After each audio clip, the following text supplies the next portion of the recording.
Welcome to USA Global TV and Radio, where our mission is to provide education, entertainment, hope, and inspiration. USA Global TV and Radio connects you with experts and audiences all around the world every single day to help you succeed in business and to live a richer life. Visit us at usaglobaltv.com to learn about career and life-changing training and mentoring programs like the Listening Mentor. Subscribe to our newsletter to stay informed about our special programs and offers. Discover how you can become a guest on one of our shows or a host or producer of a USA Global TV and Radio show of your very own. That's USA Global TV and Radio, where the doctor is always in.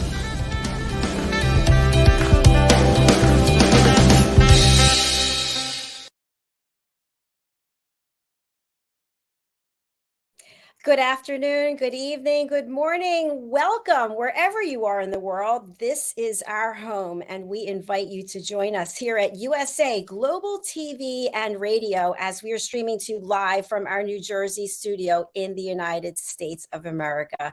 Today on our show, A Woman's Prerogative, we're going to be talking about imposter syndrome. What is it, and when have we experienced it? Are we experiencing it right now?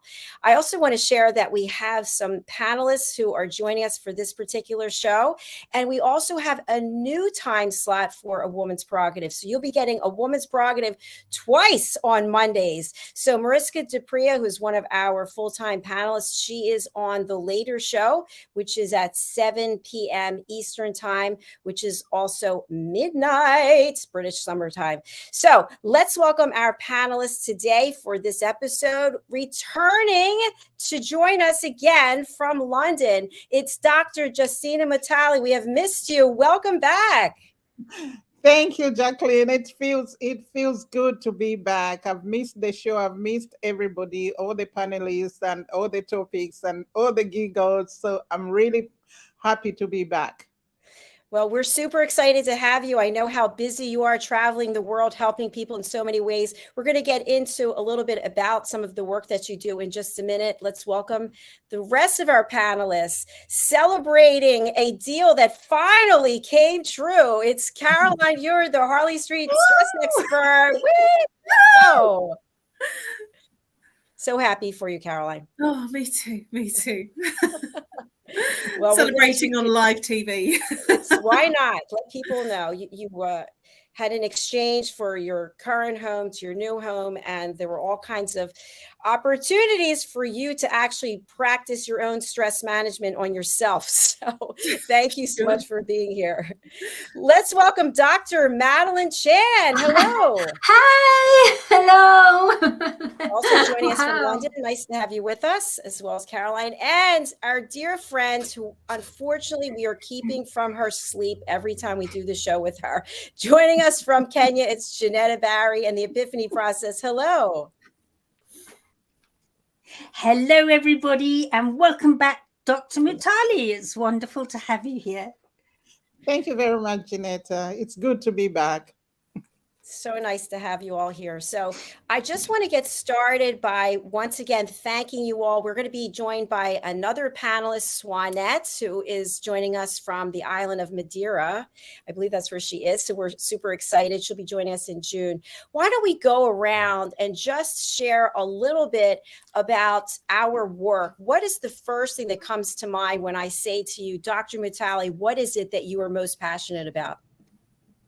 I'm most passionate about inspiring young women and girls to get into leadership roles. Oh my gosh, that was so fast. I couldn't even get my finger back. I was going to say, I love it. That was beautiful. Thank you. Anybody wants to learn how to do an elevator pitch, you know who to call. All right, thank you. Let's go over to Caroline. What are you most passionate about? I'm most passionate about helping people bust their stress.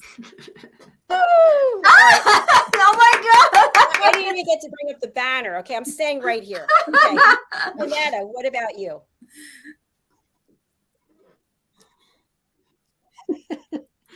I'm most passionate about changing conversations around depression and suicide. How's that? Excellent. Wow, so much. I'm impressed. A lot of pressure on you, Dr. Chan. Oh, thank you. I'm passionate about awakening people's creative hearts, getting in connection with their genius works in their hearts and their soul. Beautiful. Thank you. And I'm most passionate about giving people a safe place to share their story and their journey. So there you have it. Okay, let's talk about imposter syndrome. Does somebody want to share what they feel imposter syndrome is? I'm going to go to Caroline as our therapist. Imposter syndrome, from my understanding and my training and my experience, is you're in a position where inside you do not feel that you are worthy and that you can actually deliver on what's expected of you. And so my terminology phrase for it is flying by the seat of my pants, literally, where you're waiting almost to be caught out, not feeling that you really are able to do the job. And yet in the external world, everybody sees you as competent, confident, and very clearly capable of doing the job. Wow, I love that. Me too. Does anybody want to add something to that? Is everyone in agreement with her? I just want to add something. Yeah, absolutely. Okay. Jenetta, you go. No, I was just agreeing that I was saying, no, that's it, spot on.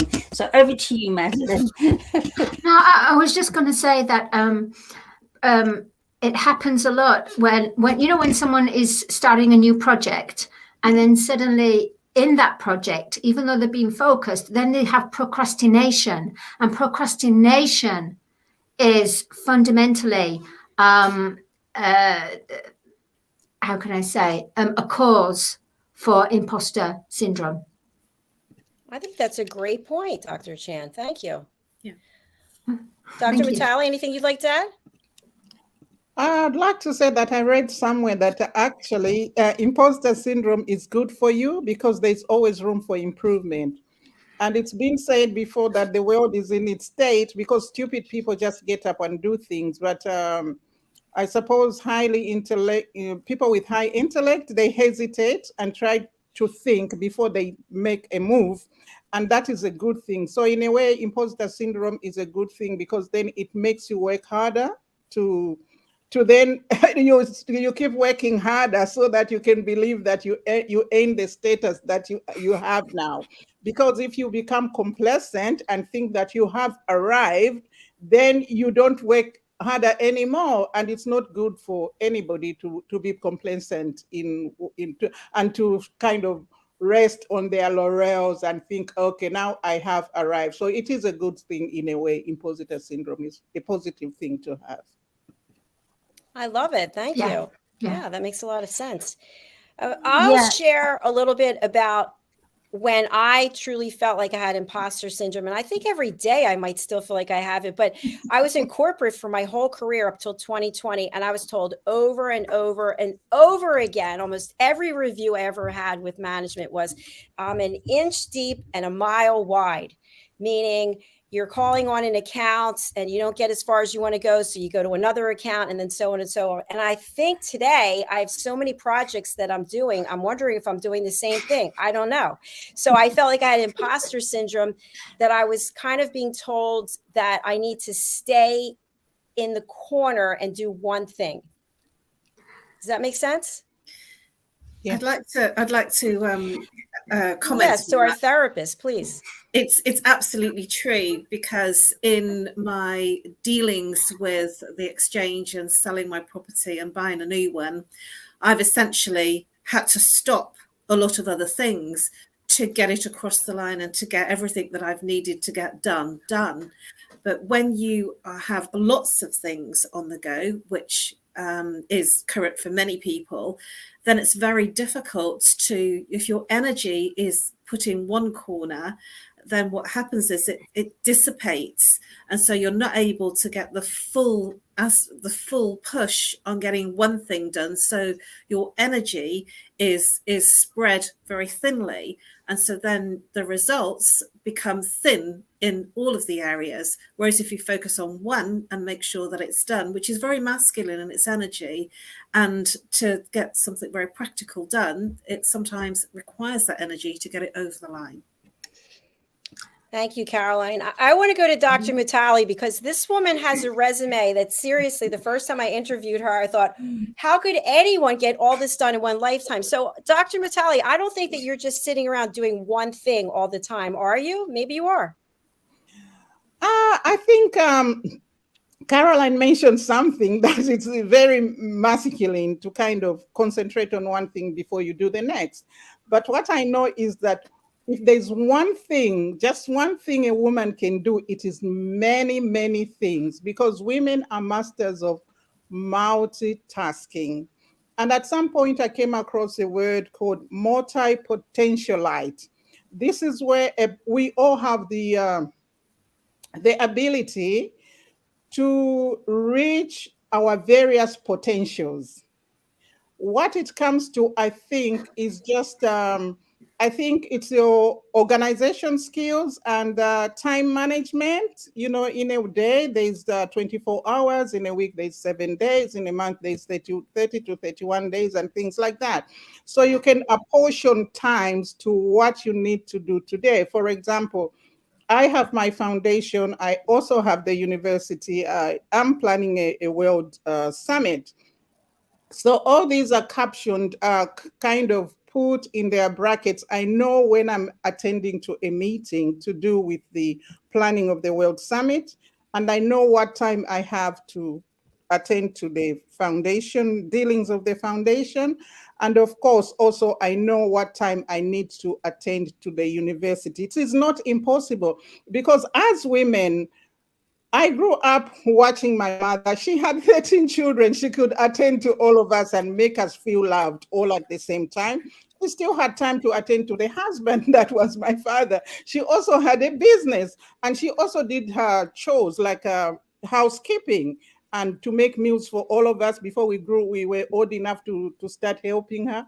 So it is possible to multitask, especially for women. Because women, for example, in my country, you have a child on your back, you can go and fetch water while the child is on the back. Perhaps sometimes you bring them to the front if the child wants to breastfeed. You tie them to the front, and you've gone to the well and you fetch the water. You can still hold you can still hold the pail of water on your head. So you can do all of these things, and of course you can see how you're coming back from the well. You can watch out for danger as well. I love it. Fantastic. Thank you. Lovely. Yeah. Let's hear from Dr. Chan or from JENETTA. I actually would like to carry on from that, because so much that's been said is absolutely spot on.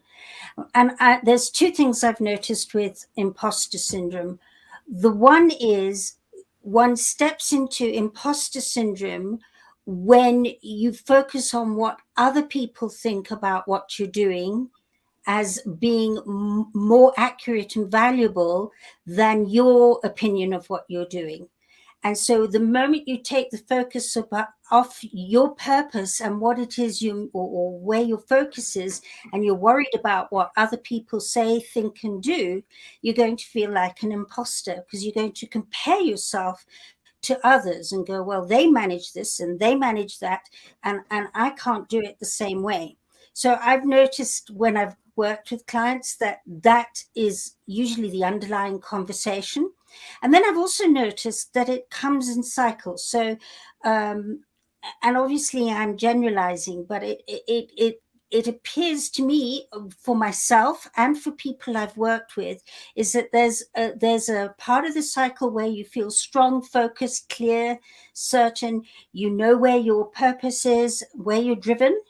And then it almost goes onto its other side, where that part of you that doesn't believe it surfaces as well, which is where Justina started at the beginning of this show today.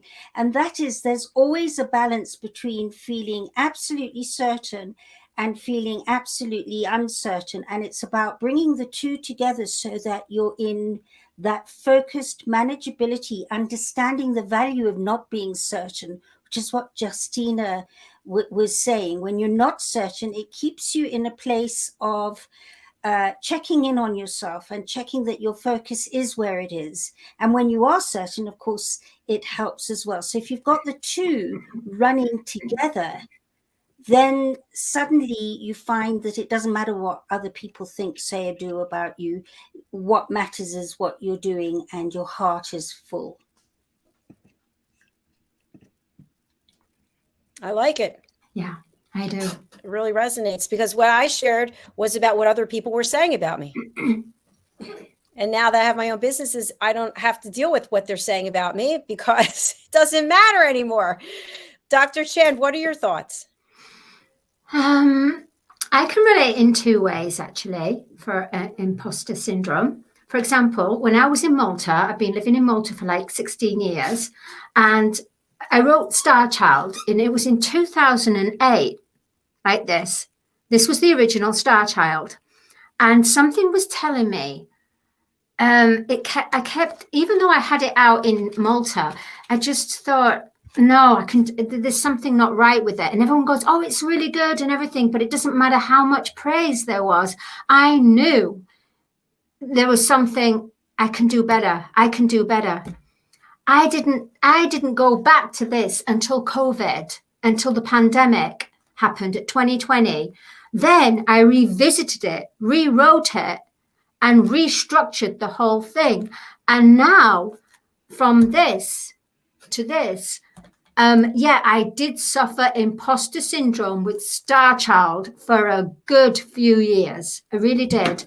Then when this came to me in a dream of how it was going to be, then my heart told me, this is it. And there was no imposter syndrome that could come in, because that was just my ego, my fear. So I dealt with that.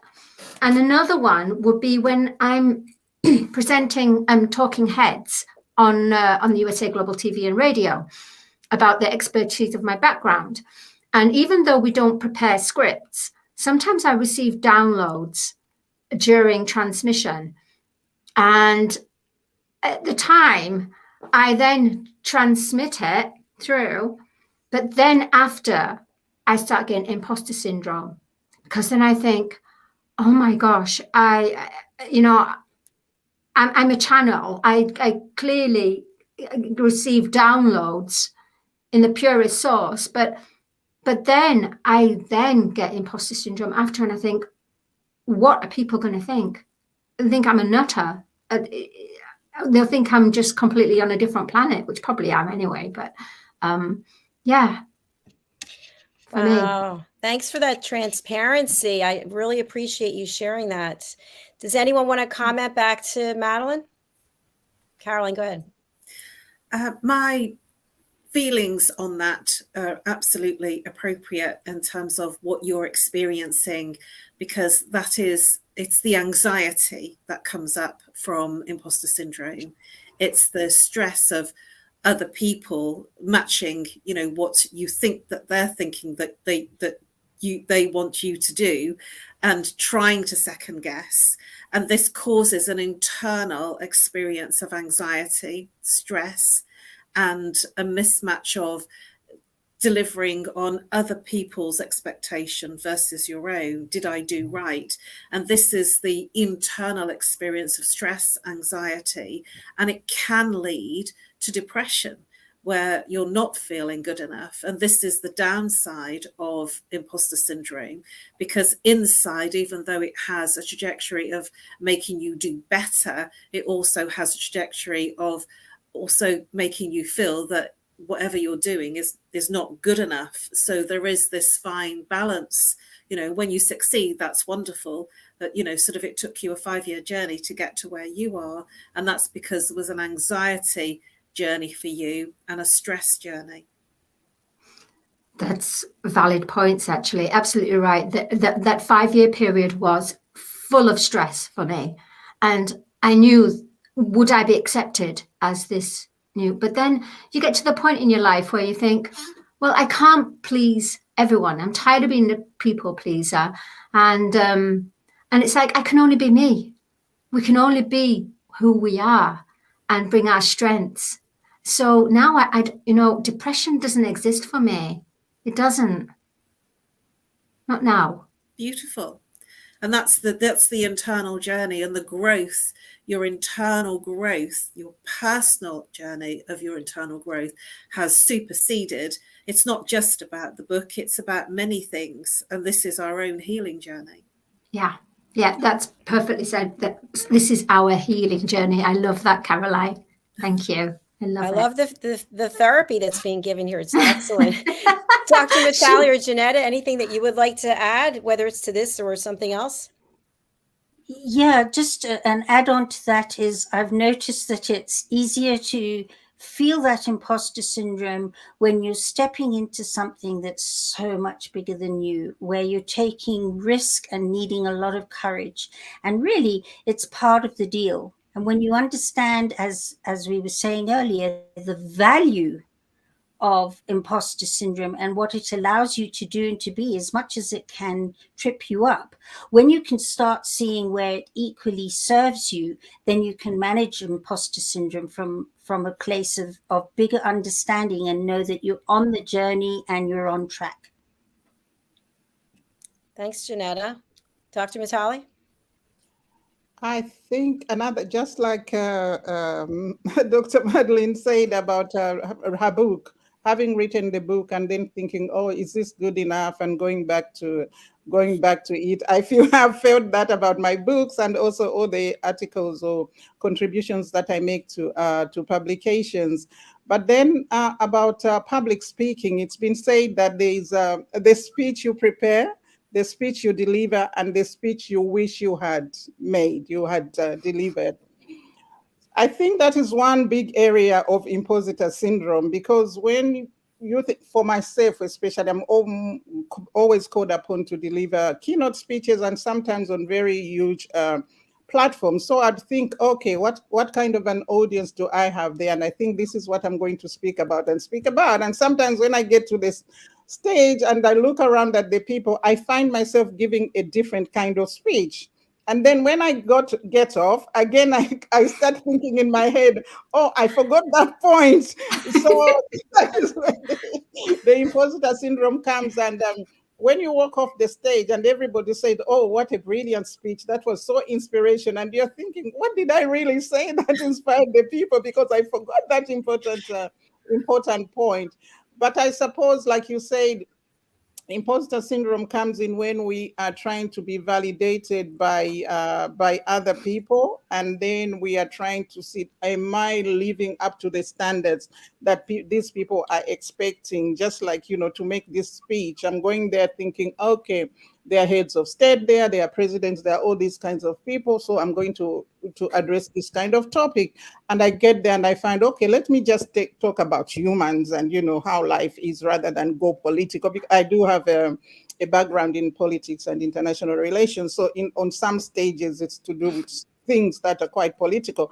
And I find myself sometimes when I get to the stage and I just move away from that and talk about something different. So I kind of get on the stage, then I forget what I think people are expecting to hear from me. I just say what I think I need to say.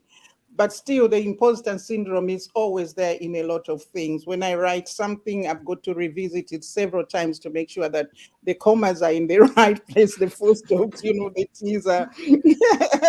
T's are crossed and the I's are dotted properly and things like that. So it is always there throughout your life. Thank you so much for sharing that. Dr. Justina, I'm wondering, especially for people who are just starting down the path of public speaking, does the imposter syndrome start to wane at some point, or is it every time you take your place on the stage, it's still there a little bit, peeking its head out? It's been said that imposter syndrome is, public speaking, somewhere I've read that public speaking is far more scarier than even death or something like that. Whenever people get to, no matter how many stages you have jumped on, no matter what kind of audiences you have spoken, each time you're getting on that stage, it is quite scary and thinking, what am I going to say to all of these people? One, you think what they've never heard before. Two, do they want to hear the things that they believe in or the things that I believe in, and what kind of, because an audience is always mixed, and there will be people that will agree with your speech and others will not agree with your speech. And as humans, we want to be appreciated, we want to be loved, we want everybody to love our speech. So you've got to kind of think of how do you strike that balance, but it can be nerve-wracking every time that you have to get onto that stage. That makes a lot of sense. Yeah, thank you for sharing that. I find that amazing. You know, another thing that they say with speaking is if you get up on that stage without those nerves, without that second guessing and checking and feeling all jittery as to whether you're going to be on point and get to everybody, if you haven't got that, you more than likely don't deliver a very good speech at all, because it's back to that you become too complacent. So it's really a mixture of the two, where you have a certain amount of knowledge that you know is what you know, and then there's that part of you that goes, what are you doing here, and what if you, and how can you, and those two together help you to be more human and really deliver a better speech than if you didn't have that feeling of incompetency sitting on your shoulder. That's a great point. That should bring a lot of peace for people. Yeah. Yeah. You know, I had something happen yesterday, which I can't believe I'm going to announce this, but I will. I was right here at this desk, and I'm in the process of writing 4 books at the same time. So I'll do 3 pages and I'll send it to the illustrator. So anyway, this one book, these were the first 3 pages, and it was basically my story of being diagnosed with ulcerative colitis in 1991. So without going through the details, I had written there when I got the actual diagnosis from the doctor, how much I hated myself and how I felt so worthless and that no one would ever love me. And so when I put it on the paper, the word just came out, and I had some good analogies, and I thought, wow, I think this is actually pretty cool. I'm putting some humor in it. So I went downstairs and I read it to my mother. And when I got to the section about how I felt about myself back then, I started to cry. I literally just burst out in tears. And I thought, oh my gosh, what is wrong with me? And what I came away with was that person from 1991 is still in here. And then I still feel that way because I have this disease. And am I really good enough to do what it is I'm doing? Because I still feel like that person when the diagnosis came. So I don't know if that's imposter syndrome or if I don't know, but that's what it felt like. Yes, therapist, what do you have to say? Would like to say that what you felt is absolutely right. That it's so big for you and so important. You're recounting your story, and the fact that when you read it, it brought tears to your eyes and it made you feel, because you're bringing this book out of you, out of your heart. You're sharing your heart and soul. And in reading it to someone else, I mean, I wrote a post about a very dear friend that passed over a few days ago. And when I was okay, I was a bit tearful when I wrote it, and, you know, because it was all good things. And when I read it out to my mum, I was feeling choked up. You know, and I said, oh, I don't know whether you will see it, but I'll read it out to you. And by the time I got to the end, I was in floods of tears, and I didn't actually have very much time before I was on air. And I says, well, this is no good. You know, I'm on air. But what it showed me is that, you know, what you've just described is true, because we are emotional beings. We are here to have an emotional experience. And so if there are tears, to allow them, and this is nothing to do with imposter syndrome, this is showing that you're a true human being having a human experience of your emotional healing journey. Thank you, Caroline. I feel like I just got that rubber stamp where they go approved. It's totally okay. It really is. Thank you. Thanks for listening. So we're all different ages. We're all doing different things, yet we're brought here together, divine intervention. And yet we're all sharing that at some point in our lives, we have felt like imposters. So as role models, as leaders for others, what can we share to help other people so that they don't use this as a reason to stop?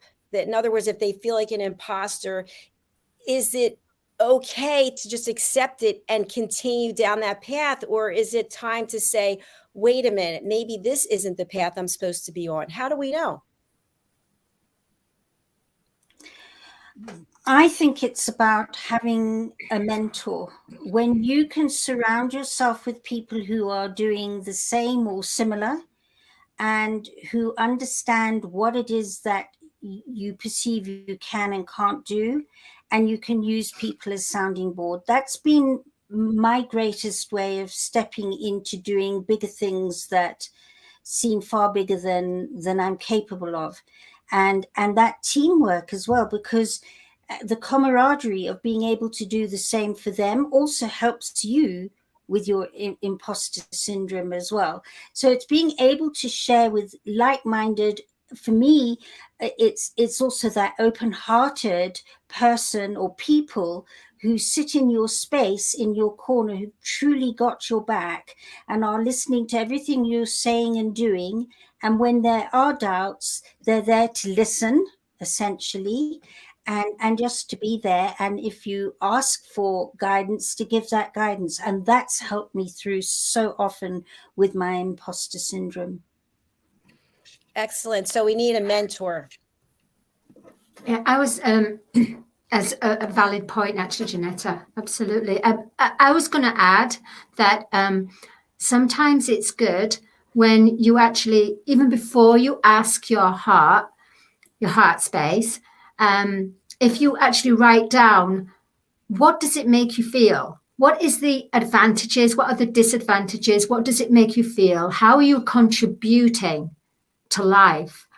And when you can put it on a scale of, like, say, 1 to 10, and then you work through, you'll get the answers. Then once you've got the answers, then you ask your heart, you go into a nice, quiet, sacred space in your heart space, and you come away from all the distractions, and you say, I owe it to myself. I owe it to myself to find out, I owe it to myself or my heart to express what it really wants.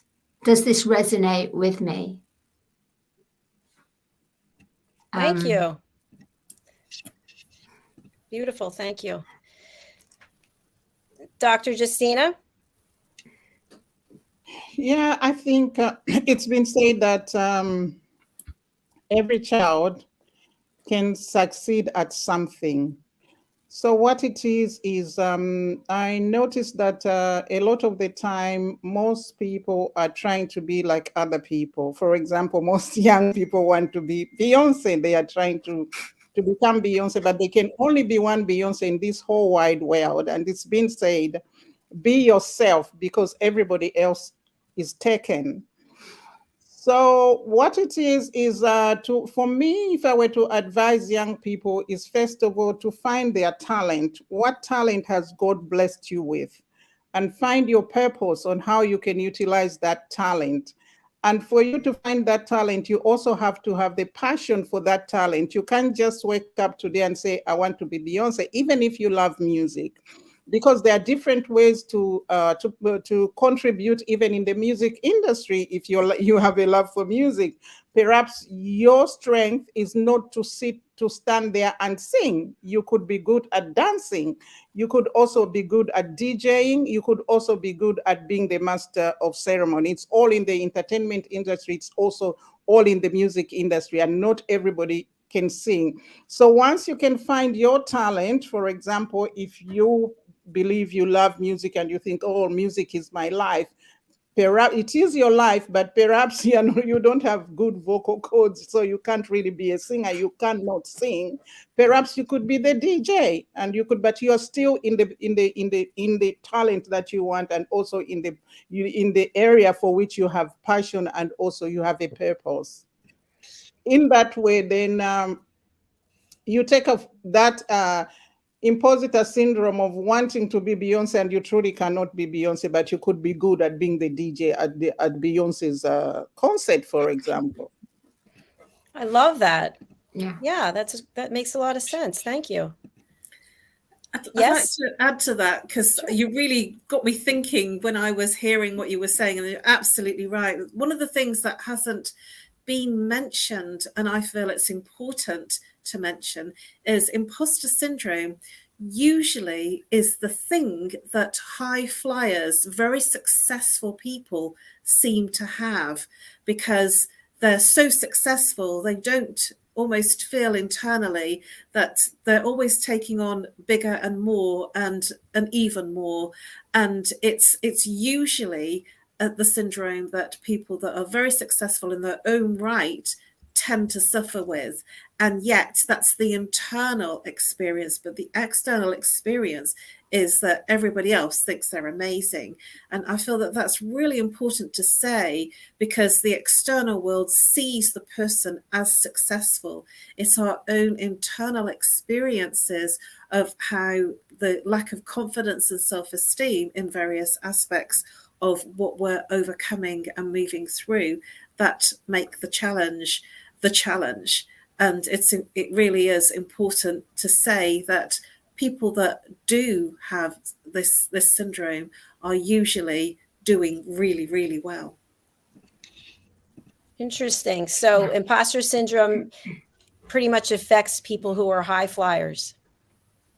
Yeah. Everyone agree? Yeah, Yes. absolutely. Yeah, I'd even add to that and say anybody that's stepping out of what they know they can do and are doing something bigger than they perceive they could do, and they've got that courage and that ability to say, I'm going to do more, they're going to feel that. They're going to feel the imposter whilst they step out of what they're safe in doing into something bigger than them and bigger than the whole world. And the moment you don't necessarily have to be a high flyer yet. Anytime you go from one stage of being in comfort to another one, then you'll find that imposter will be there for some time. And then if you've got the skills to deal with it, then you understand it's part of the deal. Thank you, Janetta. A question I have as we wrap up is, do we have to have a therapist if we have imposter syndrome? Should we all, of course, we want to call Caroline, but should we all have a therapist on staff or at our beck and call to deal with this imposter syndrome? I don't. No. I have skills to deal with it, and they're very accurate. Aha, the skills. I love it. So speaking of skills, we're coming to the end of the show, and you all have incredible skills. I would love for you to share how you can bring value to our audience and who you would like to contact you. We'll put up your contact information. Let's start with Dr. MUTALE. I didn't understand the question. The question is, we all have skills and talents that we bring. So what would you like to share with the audience about how you can help them and how they can reach out to you? So you're helping people all over the world. Is there something that you'd like to maybe purchase your book, or maybe attend your school, or support you in the event that you have coming up? Okay, like I said at the beginning, my passion is in trying to get women and girls to inspire them into taking up leadership positions. And to this effect, I have written the book, The Art of Iconic Leadership, and the tagline is Power Secrets of Female World Leaders. So in that book, I try to bring to the fore what makes some women iconic leaders. And if people can learn the traits that those women have, then they can become a good female leader. So that is the one thing that I focus on most of the time. But of course, I also have the university. It's a digital university. Anybody who wants to brush on their skills, it starts with personal and professional development. And of course, we also go into academic degrees and PhDs and things like that. They can reach me on, I am on social media, on all social medias platforms. I am at Justina MUTALE. And yeah, so they'll be able to find me there. And other people can just Google me, Justina MUTALE, and they will be able to find me. And of course, you have shown my my website here. Fantastic. Thank you. It's really been great having you back with us. Let's go over to the Harley Street stress expert. She's going to help you bust your stress. I sure am. I'm literally going to do that. If you have any type of stress, whether it's physical, aches and pains, emotional, sadness, loneliness, heartache, whether it's mental, so depression, anxiety. We've been talking a lot about anxiety, depression, stress. Reach out. If you have relationship issues, anger management issues, if you have any personality type disorder that you need help with, reach out to me on nomorestress@live.co.uk and let's book in a free telephone consultation if you're shy with the camera, or Skype consultation, or Zoom. Reach me if you want to call and you're a bit camera shy on +44 if you're international, 0 if you're local, 7523 120 189. And I look forward to helping you bust your stress. Bust your stress, bust your stress, Bust your stress. Thank you. Thank you. Janetta, thank you for staying up late with us. I know it's close to midnight. What would you like to share? Just to say that I assist people to shift those internal conversations, and imposter syndrome is a big part of it. So if you're finding that there's a lot of contradictions in you, go, yes, I can do that. No, I can't. Or that person's done this. No, they haven't. Or how dare they do that? They left me. Or whatever it is that you're dealing with that's creating a lot of internal conflict. I'm more than happy to guide you into learning some very effective and accurate life skills that when you apply them, you never look back. Your conversation that comes out your mouth starts changing, and wise words start replacing what was previously doubt. So that's the one side. And then the other side is the charity arm is World Jenny's Day, which is the day my 16-year-old daughter took her life. And it's also World Mental Health Day on the 10th of October. So we have a celebration of mental health wellness on the 10th of October using performing arts and the arts. And we're busy putting it together as we speak with a London gala evening on the 10th of October in centre of London. If you'd like to either come to the gala evening or be part of what we're creating here, please do feel free to contact me at Jenetta, JENETTA, at theepiphanyprocess.com. And perhaps easier, because there are two sides, Epiphany and World Jenny's Day. My number is +4 777 423 0464. And thank you, Dr. JACALYN. Thank you, Jenna. If you could put your number into the chat, that would be great. And I do have a quick announcement. Janetta is going to be the host of a new panel show called Women of Africa. So we are super excited to start this and roll this out. More details are forthcoming. Dr. Chan, over to you to close us out. All right, thank you. Well, I'm what you call a soul voice awakener and heart awakener. And what I do, I help people connect to their inner childlike essence, because creativity happens like this, and your creative genius, in the way that it helps to express who you are, get you onto your mission in life, with the talents that you've been given, as Dr. Imposter said, and through that we can then put for the imposter syndrome, for example, we can put what you wish to aspire to be, to put into a song of any style and make it your life story song. So I help to do this, and I work with Dr. JACALYN on the power of listening for courses about transcending from a fear-based shadow life to have a more freer life and understanding the heart language and soul language. That's who I am. Thank you, Dr. Chan. I really appreciate that. Thank you, everyone, for being here. Just a quick announcement, since we are on a woman's prerogative, we are looking for some additional search engine optimization channel managers for YouTube, and I'd love to have some women come on board. So if you're interested, please do reach out to me. You know how to find me on social media. And JENETTA is disappeared, so I'll move her temporarily. She needed to go to sleep anyway. She's exhausted. It's almost midnight. So thanks, everyone, for being here. As I mentioned, our next episode of A Woman's Prerogative is going to be in just a few hours, and we look forward to having you then, when I'll be joined by MARISKA. So thanks. Bye, everyone. It's great having you. Thanks for taking the time. Bye. See you next week. Bye.